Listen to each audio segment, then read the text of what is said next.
everybody. I'm Tony Pellegrino, and this is part of a tech talk I do every Tuesday and Thursday live here on Facebook.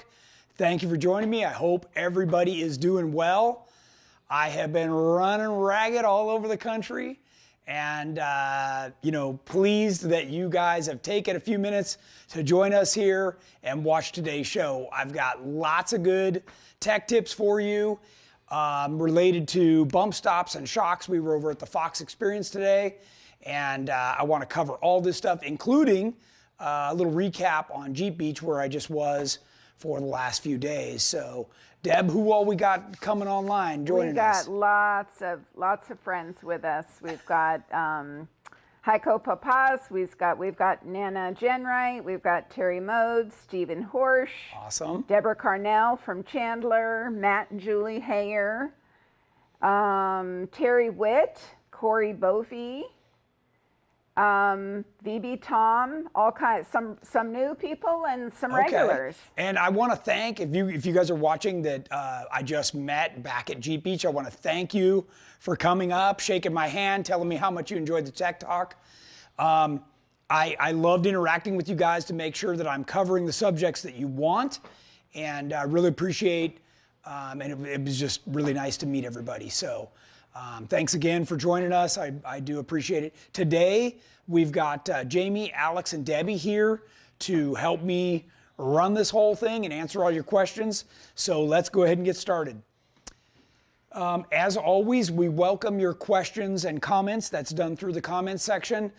Just type them in. If it's a vehicle-specific question, make sure you include the year, make, and model, as much information as you can give us. Debbie will be happy to read that off to me, and then describe, what you're looking for. You can do that anytime during this program, so pipe right in and let us know. I'm here to answer any question you got about off-roading. Featured products. So one of the questions that I got out at Jeep Beach was, we're looking at a rear axle. Why do we mount our shock off the back of the axle? And this is a very good question, and it's all about the bump stop. So the bump stop has to hit this pad, which is in the center of the axle.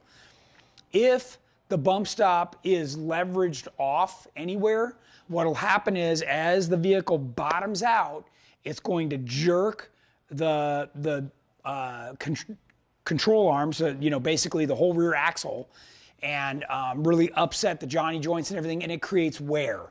So by having it right on the center of the axle, you introduce the least amount of shock to the rest of the suspension components. So otherwise you'll be wearing out these components.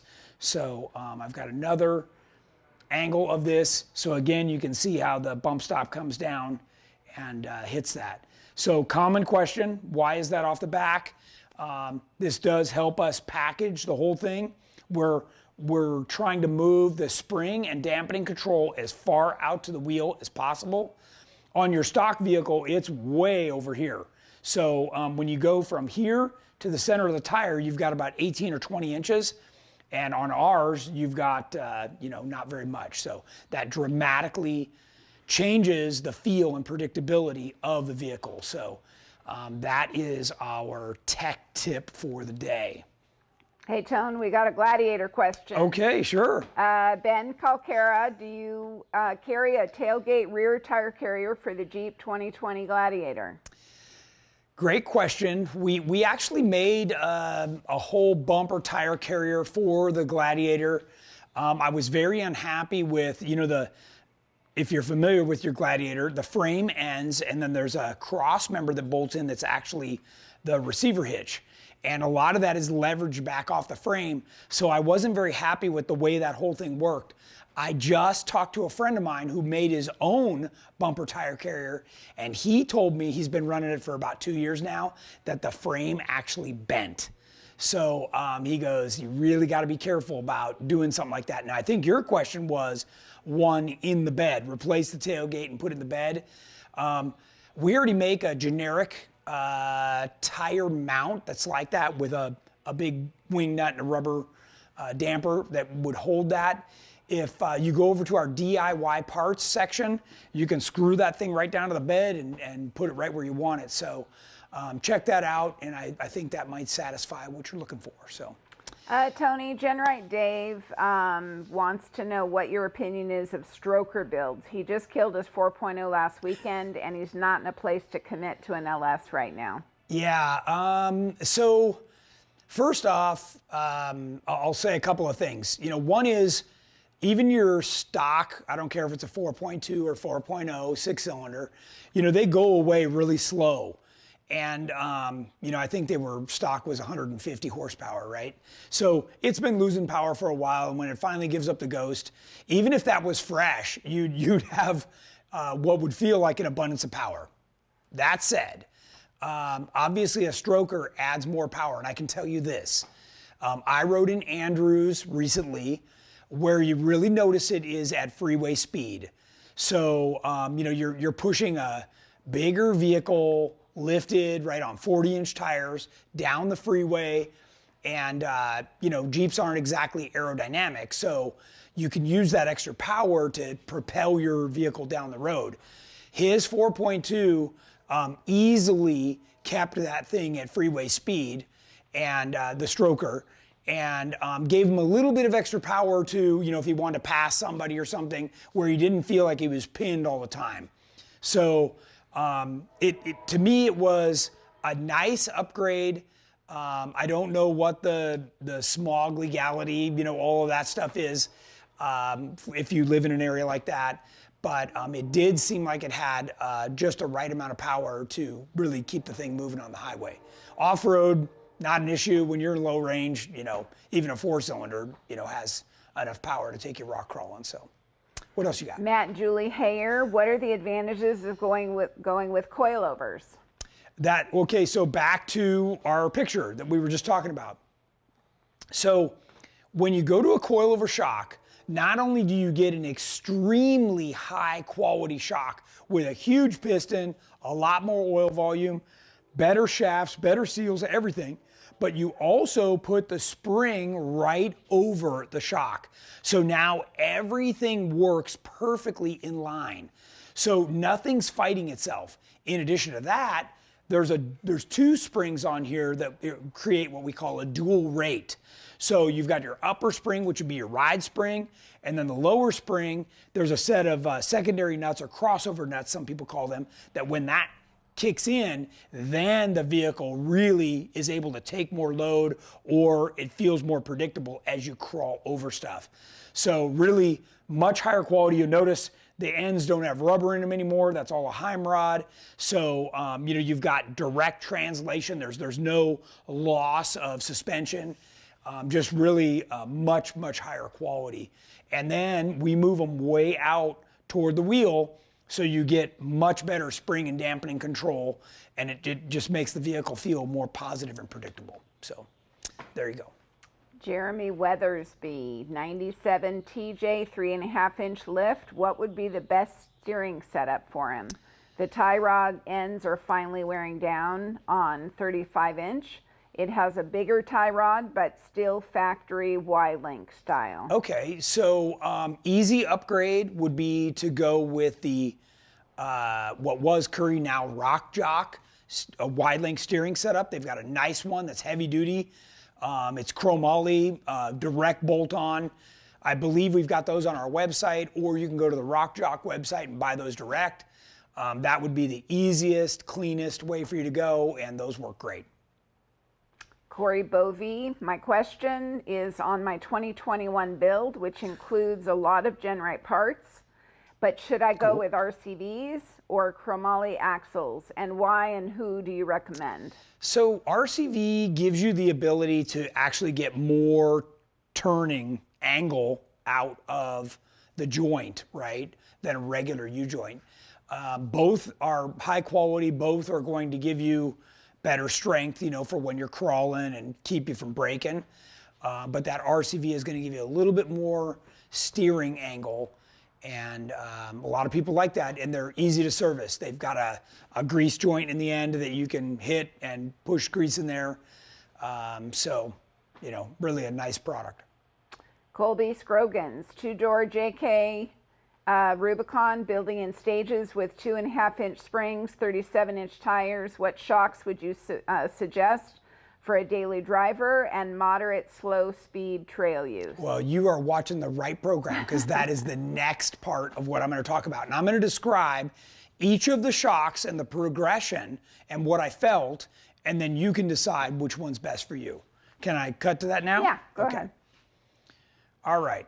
So today I was invited by Fox out to their experience. So I was expecting a different slide.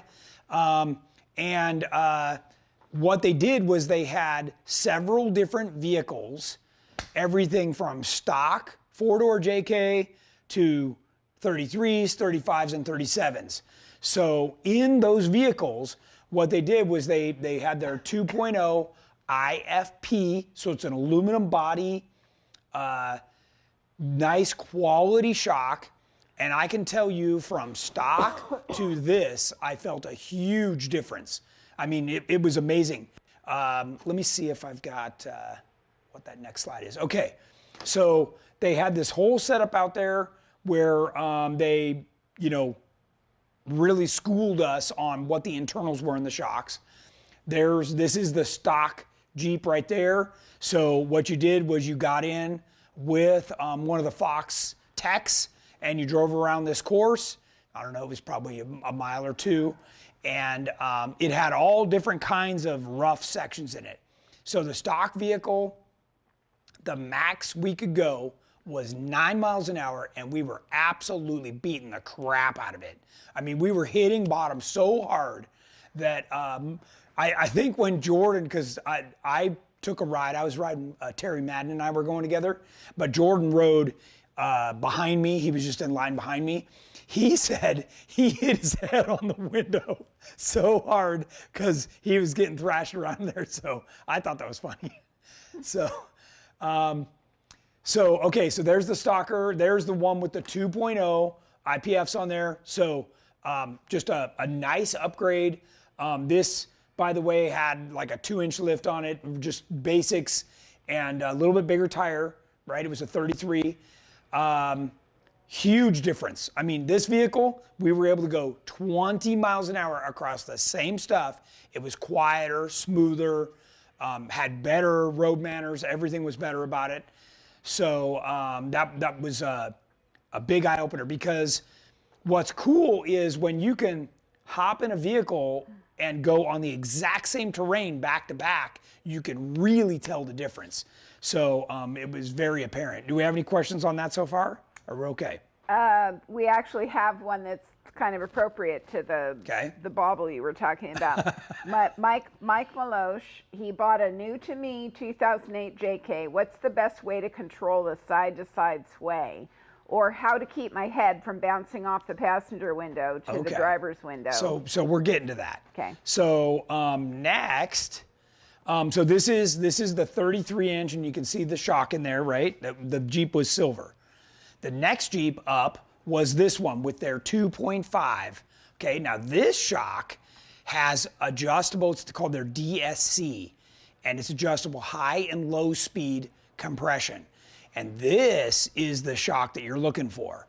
So what's good about this shock is that as you put more people in, or as you put more camping gear in, or as you put a rooftop tent on, you can change the low speed dampening, and what that does is it keeps the sway, right? So it's gonna make it much more controllable, much better handling.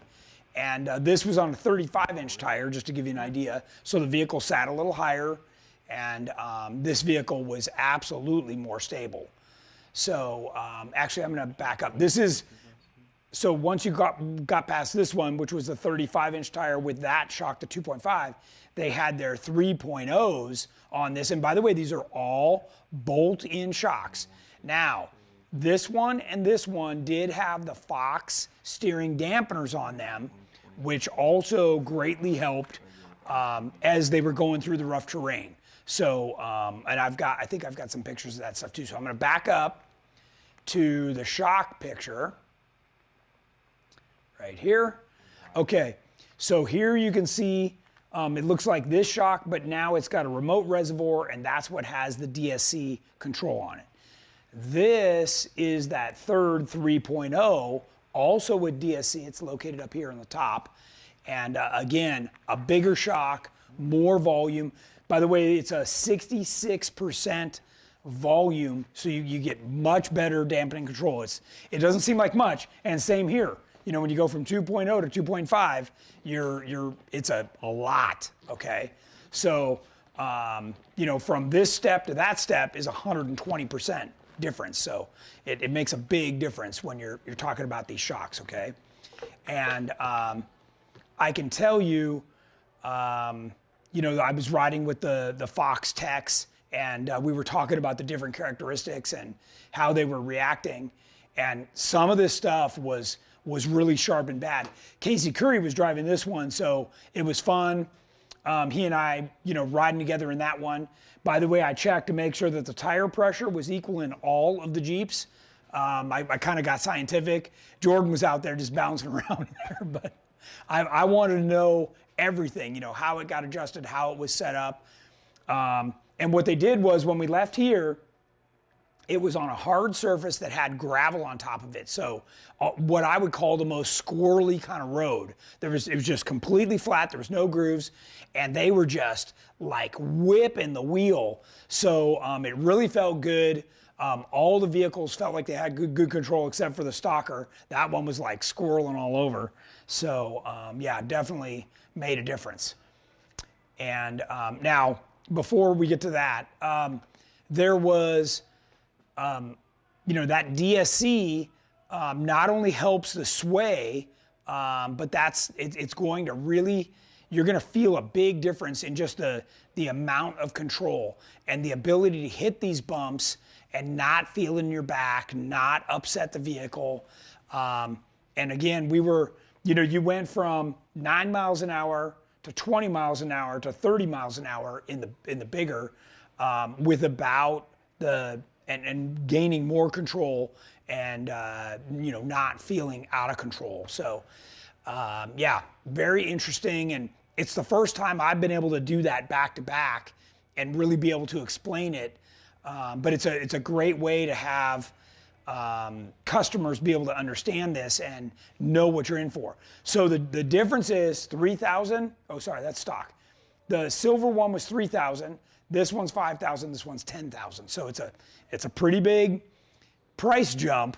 But if you're looking for that kind of performance, I mean, you know, you go to Coilovers, and I always tell people when you buy one of our kits, it's $9,500 of it is coilover, shocks, and air bumps, you know, is that much of the price of the kit. So these do have their own bump stops in them. They've got that steering stabilizer, so you're getting more than just a shock. But yeah, so just keep that in mind, and you know, that kind of ride control and comfort.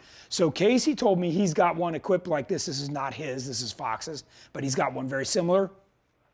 He's taken it down because I was worried about the durability of just all the stock mounts and everything. He said he's pre-run the Baja 500 twice, the Baja 1000 twice, and some other stuff. And he said he's had no issues, and he has those exact same shocks. So just to give you an idea, and he said they've been hauling. So yeah, pretty good stuff. More questions on shocks? Yeah, Lee Foster, Fox versus King coilover preference and why. Also, how do you calculate unsprung weight to dial in upper and lower coils? What spring rates do you recommend for a 2016 JKUR with XD30s and overall weight of 6,500 pounds? That's a lot of questions all in one. Yeah. You know, the best thing to do would be to call into our sales department, but I can try and answer some of that. So the difference between King and Fox is relatively simple. Fox has a polished stainless shaft, where a King is a hard chrome shaft. So that's depending on what environment you live in. If they're spraying stuff on the roads, whether it's a chemical or salt, the Fox would be more durable in those instances. Fox runs a Viton seal I learned this today. I'm pretty sure King does too. That they're both good, high quality American-made products. Okay, so don't get me wrong there. A lot of people like the dual, the high and low speed DSC control that Fox has, where King is a single compression control. So you just got to kind of make up your mind on that. So the other thing is that I know there's some people that don't want blue, so that immediately puts you into a Fox. So you can kind of make up your own mind. If you don't care about the color, then it's really maybe price and availability then, if you don't need the DSC control or some of those other features. So you definitely keep that out. Now, my sales guys can help you with spring rates. We've got that all figured out, especially if you know the weight of your vehicle. So yeah, just call in and we can get you going on that stuff. Okay. Heiko Papas, 2005 Jeep LJ with front Dana 44. Has current Curry steering Y-Link, want to convert to something better. Any suggestions? Yeah, then what you'd want to do, there's a couple of different ways for you to go. If you're ready to go high steer, you can get the TerraFlex knuckle, which has a high steer arm on it. You can convert over to the Heimrod steering like we've got in a 5/8 version, and that's listed on our website. It's a chromoly tie rod. You get the big FK Heims, and then you drill out the taper to 5/8 straight through and put in good grade 8 bolts that we supply. It's all part of the kit. There is some welding involved because you got to build it to length, but great way to go, and really a step up that not only gets the tie rod up, but you're converting to much better quality components. So you can call in and talk to the guys on that, or just go to our website and type in STK and it'll take you right there. Mark Lawrence, I'm not sure if there's a question in here, Okay. so you can help me determine. 04 LJ, I want to go to spring over, but don't want the high profile hood. Want to go to spring over. Maybe he meant high fender. Or coilover. Maybe he meant coilover.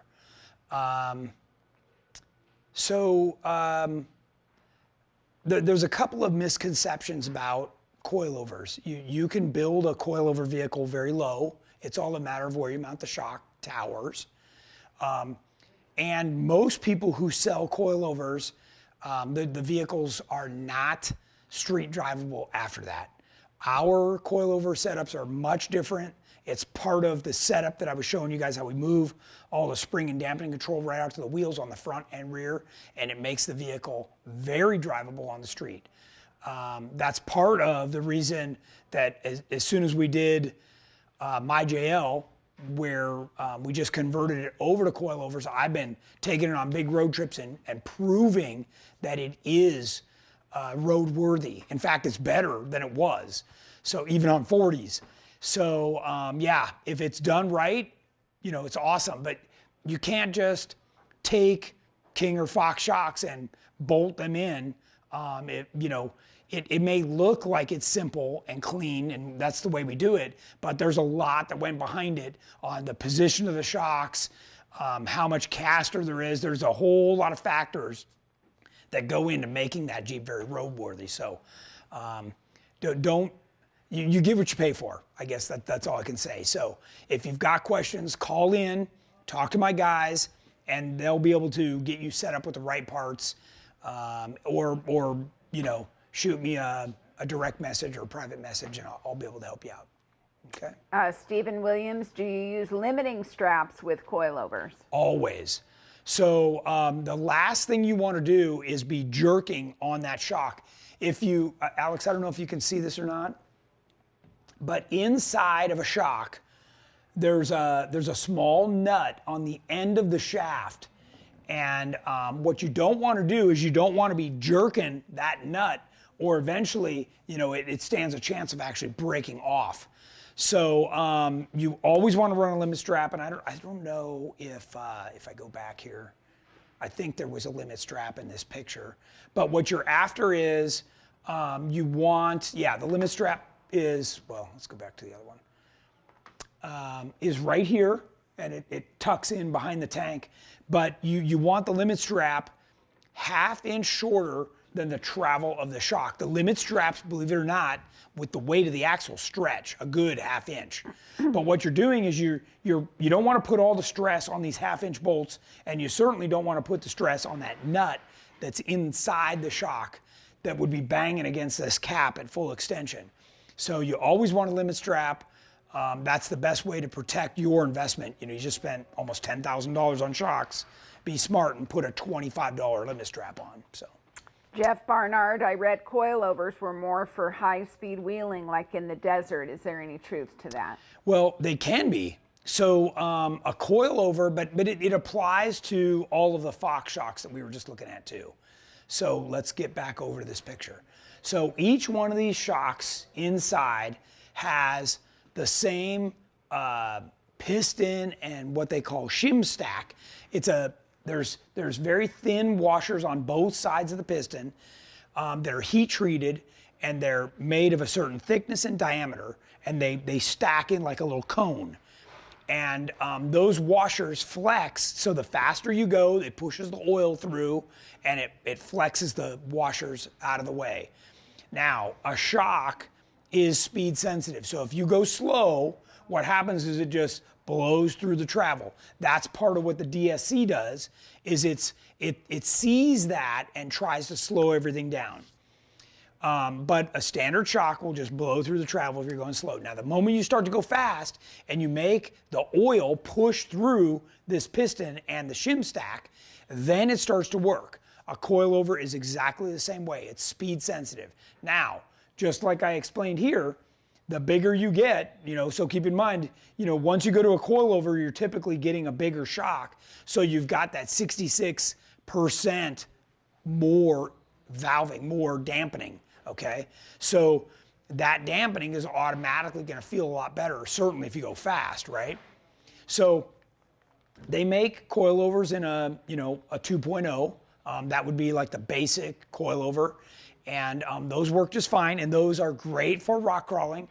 And again, what you're doing is you're putting the spring and dampening control way out, and you've also gotten dual rate, okay? So there's a whole bunch of things about the setup of a coilover that you have adjustability to. And that adjustability is what's very appealing to most people, whether you're rock crawling or you're going fast. So we've shown lots of videos over on our YouTube channel where I'm crawling in the Terremoto, and then I can shift to high gear and take off at 100 miles an hour. So you really get the ability to do both if you want. If you don't have that kind of terrain and all you can do is go slow, you've got yourself a high quality shock that has dual rate and is serviceable. All these high quality shocks are rebuildable. So you get a lot more out of it, and it's really nice. Beside the fact that this is really clean packaging, and then you can put your bump stop right over the axle. So what else you got? Terry Witt, what front bumper do you recommend for a 2020 Gladiator Overland? It came with Fox lift, which was on my JL, and I love the Fox shocks. Yeah, we've got a really nice stubby front bumper is the one that I recommend, because it gives you the ability to drive up to something and run over it without the bumper hitting. That bumper has an area or a plate that goes down and covers the factory sway bar. So you can't damage into that stuff. And if you hit something, it would ramp it down onto the axle or the wheels. So it's a really nice one. And that's a winch. It's built to hold a winch. And we make one with a short bar on it that would protect your winch.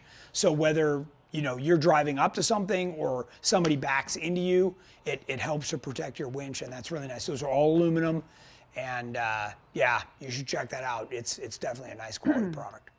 Mark Lawrence, 04 LJ. I want to go with coilover with Curry D60s, but I want to keep the factory hood. What suspension system do you recommend? It's not a daily driver. Great job on your tech talk. Thank you. Okay. So on that vehicle, you've got two choices. You can just opt to go for our full tracer package to convert it over to coilovers. That would be the easiest. It's basically installs one way and it keeps the vehicle very low. That's good for high and low speed. Your other option, which is more of a DIY or builder's kit, is our Legend kit. So what's appealing about that one is you can buy the frame brackets for $99 for front or rear. Then you can buy the axle brackets are about another $100. You can buy the front shock hoops that are like $199, and then the rear shock towers that are like $200, $250. So you can really build into something like that, but it requires you to do all the thinking, all the work, right? So it's a very DIY kit, but inexpensive and allows you to go to coilovers. So, but you can call in and talk to our guys. You can also go to our website and read all about that. I'm going to improve our DIY kit offering here pretty quick because I've gotten asked about that a lot more, how somebody can kind of step into it in stages. That requires welding, absolutely. So if you're not qualified to weld and install a suspension, you're gonna have to take that to somebody that is, and you can call in and ask one of my guys who we recommend in your area. So, yep, pick up that phone. We got people sitting there ready to answer. Colby Scroggins, JK Rubicon, do you think spending $1,400 per axle for 2.5 non-bypass DSCs with coil springs is a good direction if you're not ready to jump into coilovers? Yeah, I think that's a great direction. And that was part of what Fox was really out there to show us was, sure, it's not the Terremoto, but these vehicles were definitely more off-road friendly, definitely capable, definitely, this wasn't a Jeep experience, this was a Fox experience. We were out there to really see just by putting on shocks, what they could do. Yeah, it's not cheap. You've thrown that out the window. You bought a Jeep, that stands for just empty every pocket. So you need to get over that. So, and by the way, I did find out, let me find the picture here of the Gladiator. So, they make this same setup in the Mojave package that has a 2.5 King on it, where this one had 3.0s. So still, this one was upgraded from that. I have driven one of those Mojaves, and I took it out to Johnson Valley, and I ran down the sand wash at 80 miles an hour. That is very impressive. So the factory-tuned Fox shocks on the Mojave Gladiator worked really good. So I can vouch for that. John Miller asked if those were all stock axle rigs with stock geometry. They were. Yeah, that's a great question. And the largest tire was 37, 35, and then 33s, and then stock. So yeah, that's part of. I think what was important for me. I rarely get to drive in a vehicle like this, right? I mean, I bought my JL. I drove it straight from the dealer, 29 miles, took it here and ripped it apart, right? So I didn't even get a chance to drive it around. So, I'm not familiar with the performance level or anything of these bolt-ins. By the time people come to us, they're ready to just go full coilovers. And there's a lot of merit to that. I mean, you're talking about more expense, probably, more than double, but the performance is high. This little course that we just ran around, if I took you in the Terremoto on that, you wouldn't even know there was a bump there. I'm not kidding. It's dramatic. So, but, that's race level. So, not that you have to race, but when you build that in, you've got a vehicle that whether you're wheeling with your local friends, you're gonna be on the most plush ride, most comfortable, the least chance of braking. That's what you're buying, right? So just depends on who you want to be out there, So Stephen Birch, 2020 JLUR 35-inch with no lift. Which are the best Fox shocks I can get with no lift? So it's funny because Steven's texted me a couple of times. So let me go back the other way. I would probably recommend for him and his application because I know he's been watching my JL very closely when we did the Death Valley thing. I would recommend this one. So this shock is so big that it barely fits, the 3.0 barely fits in the stock shock mounts. So the 2.5 actually, I noticed, had more wheel travel. So I think the 2.5 with the DSC is going to be your best way to go. So yeah, I would definitely check that out. Now, if you notice, these still have the rubber stuff, right? So that's part of making it quiet and riding nice, and again, for that step before you're ready to go to coilovers. So just keep that in mind. Anthony Paquette asked, regarding the sway, would replacing the flimsy factory anti-sway bar with anti-rocks also assist with that? It might, but here's the thing with sway bars. The tighter you make the sway bars, that if you just say forget we're talking about, anti-rock versus stock. Say you just put on a beefier one. It will reduce the sway, but when you go off-road, you're going to get what I call sway bar whiplash, right? So each time the tire drops, the sway bar's fighting it, so it's literally just bam, bam, bam. What I want the vehicle to do is walk through the rocks, the bumps. That's what's important to me. And that's why I was saying, if I took you around that same course in the Terremoto that doesn't have any sway bars, the wheels just float through that stuff. And then with dual rate springs, as you go into the corner, it sets into the second spring rate around on rails like you have sway bars, but all of that takes setup. And you can't just bolt coilovers on and expect it to work perfect. That's all part of the suspension, the geometry. That's what you get when you buy a GenRight suspension. So whether you're gonna get the DIY or like the Elite or the Tracer, those are the things that you're looking at. And look, I know if you've never been in one, it sounds like a lot of money, but if you ever get a chance to ride in one of these vehicles, one of our vehicles, I'm telling you, you'll be amazed. You're not even. I've taken people that they're like, is this a Jeep? Like I had no idea, seriously. So, what else you got? Oh, I was just moving ahead. We've got a lot of questions. How much material do you have to get through? We're doing okay. We're doing okay. And Stephen Birch, by the way, who just commented a little while ago, got a chance to ride with me in his hometown, in his home turf in Missouri. A couple years ago, and rode with me in the Terremoto and couldn't believe how good the dampening control was as we dropped off stuff going down the trail, and how positive everything felt and how predictable it was. So he's a great person and of course now he's got an LJ with our full Tracer kit. So yeah. Okay, well, let's hit another couple of questions. Sure. At least we can try and get through. And I can blast through the Jeep Beach stuff, so that would only take me 5 minutes. Matt Bell has a 2016 JKU Rubicon. He's been looking at new shocks, 4.5-inch lift, 35-inch tires. He's maxing out his shocks. What length should he be looking for to not hit fenders or bump stops? Well, okay, so when you buy an off-the-shelf lift kit, typically what happens is, you get the 4-inch, right? So it comes with a longer spring. It's also going to come with a longer bump stop or a bump stop extension, okay? That's very normal. Then you need to buy shocks that are made for a 4-inch lift.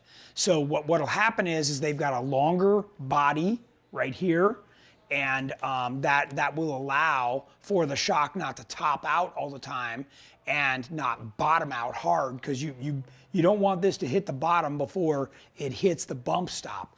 So you can't just take out that bump stop extension because you're gonna max out the shock. So very important that whole thing is kind of a match set. And if you've got a 4-inch lift, you gotta buy a 4-inch lift shock. If you got a 3-inch lift, you gotta buy one for that. And sometimes they give you a range. They'll say, this is good for 2.5 to 3-inch lifts, or 3.5 to 4-inch lifts. So just make sure you're selecting a shock that is in that right range. And depending on the kind of wheeling you do, this IFP, the Fox 2.0, is perfect. But if you want to get something a little fancier, you can get into this performance version 2.5. So yeah, all great options. What else you got? John Farber, a little off topic, but any plans for GenRight to come out with a 2-door JL rocker protection option? Yes. I signed that off. Man, my life's a blur. It was weeks ago.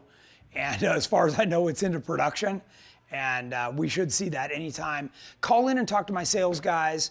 If they can't sell it to you right this second, they can get you on the list. That the moment it shows up, they call you and can get you that. But yeah, we have done that, so just check it out.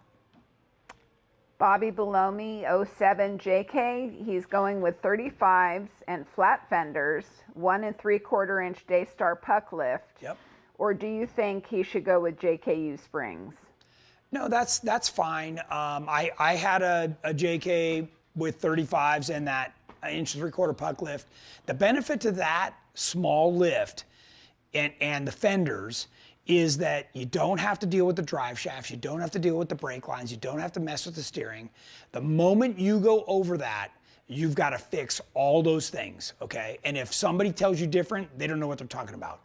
Because I know for a fact that the factory drive shafts max out past that, and they'll rip the boot and they'll spit the grease, and I've seen them even start Jeeps on fire. So you got to be very careful about who you're listening to and what you're doing once you go past that 1 3/4.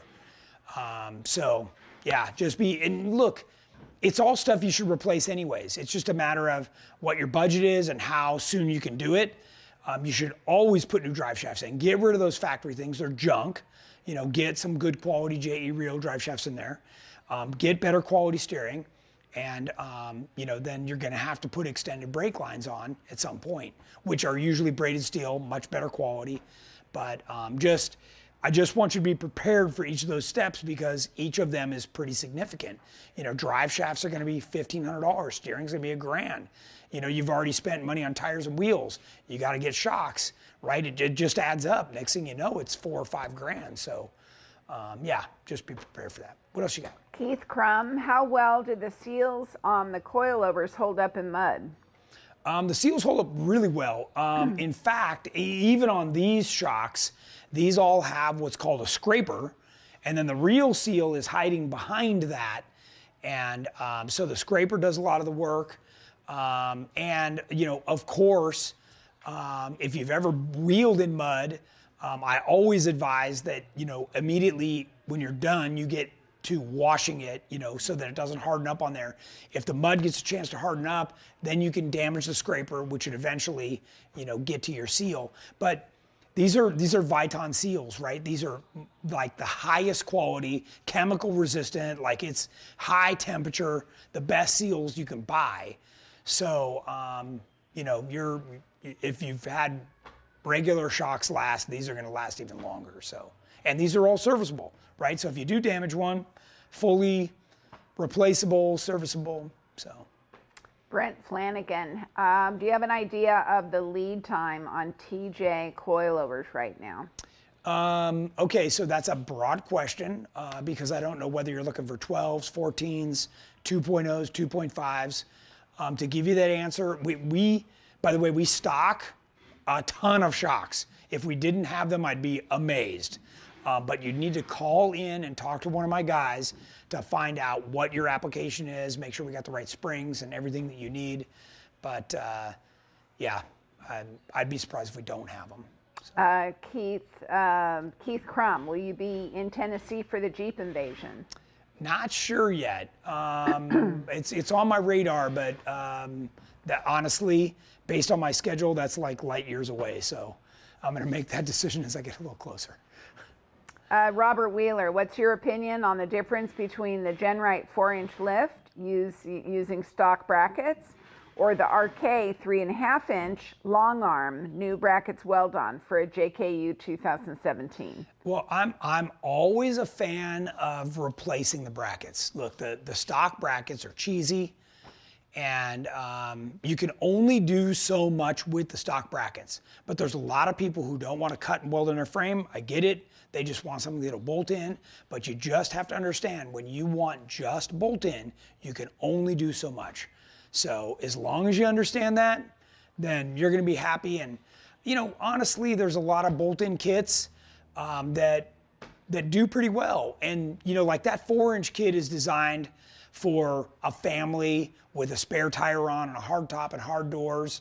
And, you know, those springs, you know, are made so that you can load it up and go camping. And, you know, it's really a good all-around kit that's going to last for years. And it's got genuine Johnny joints, you know, like it's just good quality stuff.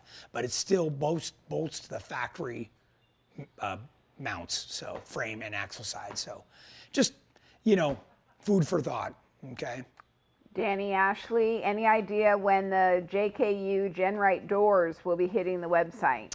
I know that people have already been calling in and pre-ordering them with Andrew and Keith and Jeff. So I know that they're taking orders and stacking up. So if you want to be part of that and get, you know, part of the first release, call in, get on the list. And yeah, I know people are dropping their money already. So I hope they're here pretty soon, but I don't know. You know, a lot of, not only us, but everybody has experienced a lot of production delays, the ability to get materials. Raw materials, yeah. We're just, you know, it's peak season, so we're buried with stuff and adding new products. I know my guys are rolling their eyes going, Tony, like, holy cow, we got enough to do. But be patient, it'll be worth the wait. But that's okay, you know, you're getting the best stuff, so you'll like it when you get it. Colby Scroggins, JK Rubicon, what's your thoughts of the Fox IFP 2.0s versus 2.0s with remote reservoir for moderate to slow speed trail use? I sort of think it has, I sort of think of it as heat sink. So let me explain what a remote reservoir does.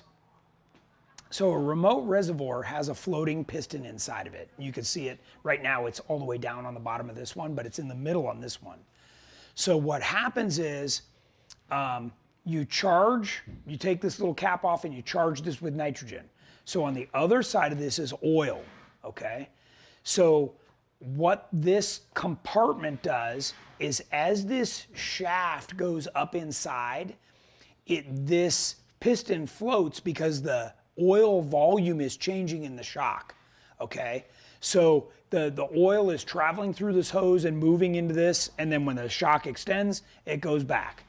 And what that's doing is it's keeping the oil from aerating, okay? On a shock like this, they put a floating piston in up top, so they're trying to do the same thing, but it's not quite as good as this system, okay? So anytime you can have a remote reservoir, it's a better shock, okay? And long term, you've got more oil in the system, so it will dissipate heat faster. And typically, the remote reservoir is aluminum, so it's also helping to dissipate heat.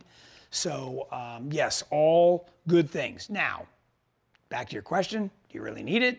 Probably not. I just saw this shock do, I don't know, 50 laps with 4 people in the vehicle. Yeah, they got hot, but the aluminum body sinked off a lot of heat, and they were performing just fine. And they were trying to show us how fast it could go. So I think, you know, if you're not trying to go that fast, a shock like this non-reservoir, and look, the reservoir costs more money. I think it adds $100 or $150 more per shock.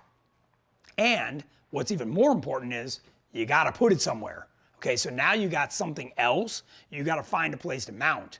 So if you're looking for the minimal headache to just put something in, this is a perfect shock, okay? If you want a little bit more performance, cool factor, you know, a lot of people mount the reservoirs in places where people can see them, show off that they got resi shocks. So just something to keep in mind. There's definitely cool factor that goes with it. We've got several more questions. That's fine. Yeah, maybe another 5 minutes, and then I'll skip to the Jeep Beach stuff. Okay. Cody Erickson, building a custom 4-link for my Jeep TJ. Should I purchase coilovers after I get my link set up or before? So it's important to understand the compressed and extended length of your shocks, okay? Because that's typically what we do is we build a vehicle at full bump, okay? Because you're trying to make sure that everything clears.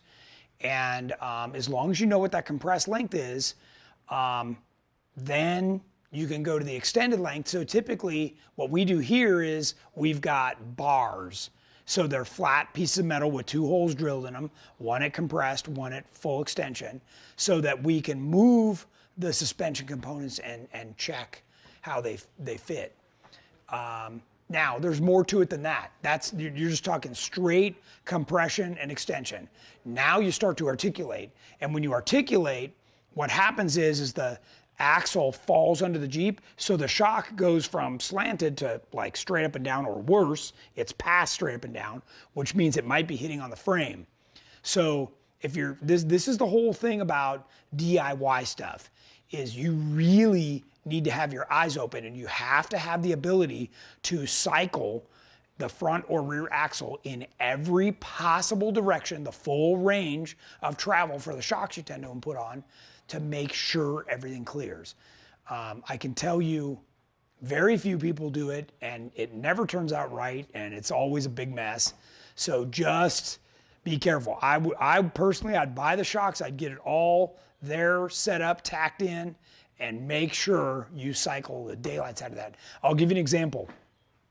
When I first did, when I 3-linked the front end on my YJ years and years ago, I thought, you know, I'll take Friday off, I'll do this in a 3-day weekend, and I'll just knock this out. Well, when I started cycling it, now keep in mind, you know, there's not just like articulated, now you gotta turn the tires, articulate it, turn the tires, articulate it, like there's a lot going on. 3 weeks later, now, I know what I'm doing. 3 weeks later, I finished it. So you're talking about, you know, very complicated. So just keep that in mind. What else you got? Terry Witt. Hi, Terry. He asks, what drive shaft should he go with on his 2020 Gladiator Overland? So JE Reel makes a great drive shaft for that. Now, by the way, that's a 2-piece in the rear. So he's got that figured out. I was down there a couple weeks ago, got to see that option that he's got for that. It's really nice. A lot of people don't do it because the drive shaft's so long, and they're like, it'll be fine, you know, even though I got it lifted. It will be for a little while, you know, but do you want to be that guy that's stuck out in the middle of nowhere with a broken drive shaft? And, you know, that's not the kind of thing you pick up at the local Napa. So I'd rather fix it at home and not worry about it out in the middle of nowhere. So Colby Scroggins, JK Rubicon, is it crazy to get Fenders wheels and 37s without a lift? Basically copying Andrew's LJ and a JK. I don't know if you could do it. It would rub. There would be some other issues. What starts to happen is to get a 37 on a factory axle, you need to have a little bit of wheel offset. A 35, you can still keep the factory offset. 37, you got to go a little wider, or every time you turn, it's into everything. So you can talk to Andrew and the guys, but I would recommend just that short 1 3/4 puck lift or a slightly longer spring, and I think you'd be a lot happier with the overall performance of that. But yeah, I'm with you. Keep that thing as low as possible, and it'll off-road a lot better. As long as you can tolerate the lack of up travel, right? You're going to be into that bump stop. So if you're just rock crawling, you're not going fast, you're going to be fine. But the moment you want to go over 10 miles an hour, look out. So what else you got? Corey Horton asked if there are any updates on the aftershock upgrades. Yes, actually my intention today, I forgot that I had the Fox experience today, which was absolutely great. My intention was to actually have this tech talk over on the other side. I just did a bunch of shock valving changes, spring rates, nitrogen. I made a lot of changes. Darren's like, whoa, this is way different. So we put in a cargo rack in the back. We've really been like chugging away on the changes we want to make. Version 2.0 is not far away. So maybe, I think on Thursday, we've got a whole tech talk geared around Yukon and lockers. So I won't be able to do it on Thursday. So maybe next week we can get to an update on that. And but I'm excited. It's working great. It's back out of the shop tomorrow. And yeah, I'm all about that thing and getting it dialed. So I can't wait to start giving rides in that one. More questions, or should we go on to Jeep Beach? So why don't you cover Jeep Beach? Let's go on to Jeep Beach. I'll do this quick, and if we have a couple minutes to answer questions at the end. So as you know, I was just out in Daytona, Florida for Jeep Beach, and last year was canceled due to COVID. So everybody showed up big time because this was the first one back. If you've never been, this bridge sign is right next to the speedway. Totally cool. It's great to be there. Nice big roads. You know, it's a cool place. Weather was fantastic. You can see there's not even a cloud in the sky. I got to drive a recently finished by Bruiser Conversions Tracer LJ. So this is our Tracer kit on a customer's LJ. They had Bruiser put in a V8 and build this entire thing. Beautiful vehicle. It was a hit at the show. This is 115-inch wheelbase. Of course, our 2.5-inch coilover shocks. All of our fantastic Tracer geometry. He installed one of our roll cages, all TIG welded, aluminum roof. You know, this is, the guy really did a nice job on this. His name is Chris Cox. He was nice enough to let me drive it the whole time I was there, and I thoroughly enjoyed that. So cool Jeep. This was another cool one out there. They just finished it. By the way, this is not a wrap. That is all paint. The painter, the airbrush guy, spent a week on just doing that stripe. Wow. This is probably I don't know, I think it's more than $10,000. I think it's a $20,000 paint job. By the way, this was a 2012 JK that was converted with this front end from Chris Durham Designs. Very cool. I can tell you this was a showstopper. There wasn't a person that didn't walk by and take out their phone and take a picture of this Jeep. And it sold, right? It sold, yeah. There was 4 offers on it. Yeah. They were bidding. Yeah, it was crazy. Bidding war. And just beautiful. Of course, it's got all GenRight parts. Awesome. So really a nice combination. It's got some Raceline wheels, and it's got those new Mickey Thompson Pro SX. Other than that, it's just got I think a 3 or 4 inch lift kit in it, short arm, you know, just a nice clean Jeep. It did have a LS3, so of course that's what Bruiser does. Right. Okay. This was really nice. I saw a JL there, you know, with our everything painted to match. You know, they even paint matched the little GR, just super nice. This was from one of the Jeeps over at JK Land, one of our dealers, I believe in Georgia. And this was another one they did. They do Hemi conversions at JK Land. So this was another one with all of our parts paint match. This was a JK. And then they had a Hellcat Gladiator. And that was really nice looking too, all with the GenRight fenders and everything. So that was cool as well. There's that one JL that was all paint matched. They paint matched the front bumper, the whole 9 yards. And that had that automatic power top from the factory. It was pretty cool. I got to admit, it was the first one I'd actually like played with myself. And the side windows come out, and yeah, you're wide open. If this guy put our half doors on here, man, that'd be a winner in my category. So cool color. There was that tan one, just a different shot of it, kind of cool. That guy does a lot of overlanding. Okay, so this is what's unique about Jeep Beach. It is held inside the middle of the Daytona Speedway. And people come from all over the East Coast to come to this event. Now, in Florida, there's not much wheeling unless you're a mud guy. So they build, and by the way, this obstacle course starts way back here. It's 4 or 5 lanes wide. So this is the closest lane, and they've got, you know, all kinds of rocks and stuff. And the people are cheering on everybody to get through there. These are huge flags. Those flags are probably 100 feet. I mean, they're giant and they look tiny. They're so far away. The infield here at Daytona is giant. There was probably, just outside of this, Jeeps parked all the way around. There was probably, I don't know, 5,000 Jeeps parked in the infield. It's huge. So packed event. They have 250 vendors. It's just a giant undertaking there. And again, very warm. I think it was in the 90s, so, you know, quite a bit warmer. We were, Bruisers right here, right next to us is Factor 55 and Warn. Also some companies we work with.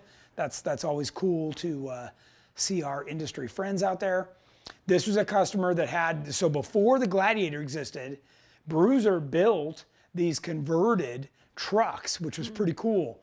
And this was a supercharged, really hopped up, but all GenRight inner fenders, GenRight, you know, really cool.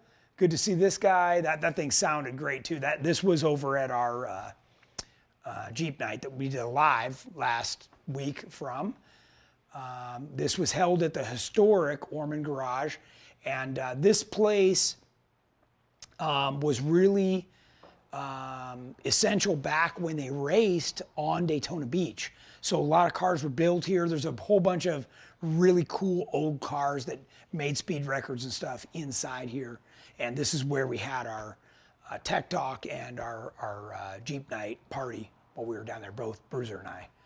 So that was cool. Here's what it looked like on the beach, right? So lots of people park their Jeeps, hang out. You can see Jeeps for as far as you can see. I mean, and that beach goes for miles. So everybody brings their Jeep out. Some of them are just cruising, some park, you know, put out their chairs, have lunch, hang out, get a suntan, sunburn. Most people got, including me. So really, really pretty cool. And Spiderweb Shade does a big thing that they call the Shade Brigade and their Tiki Party, and it's a pretty cool. Yeah, they did a great pretty job. cool thing down there. So that's all I have on Jeep Beach. Kind of a quick recap. Any questions on Jeep Beach or? No. Not so much? Esther Parrott Newcomb has a general question. Sure. I love this question. How can you determine how much lift a Jeep has? If you're just looking at a Jeep, how do you determine how much lift it has? That is difficult because typically they put on bigger tires, right? So now the whole thing sits higher. So unless you measure from the top of the axle to the bottom of the frame, right, on a stock vehicle, and then you could walk over and measure that again on a lifted vehicle, that's how you would actually determine how much lift the vehicle has. Because, you know, putting on fenders opens up the fender well, right? There's a lot of things you can do to make it look more lifted. Or, you know, if you're using stock fenders that tuck way down, it makes it look less lifted, right? So, yeah, that measurement between the top of the axle and the frame is how you're really going to determine that. Okay, that's it. Very good question. Awesome questions today, man. You guys are on it. I love it. Thank you for watching. We will be back on Thursday with a whole tech talk on lockers from Yukon Axle and Gear. I'm going to talk about all the different types, everything they offer, and walk through and explain how each one benefits you in the type of driving you're doing. And I look forward to talking to all of you again. Thanks for joining us today. We'll see you on Thursday.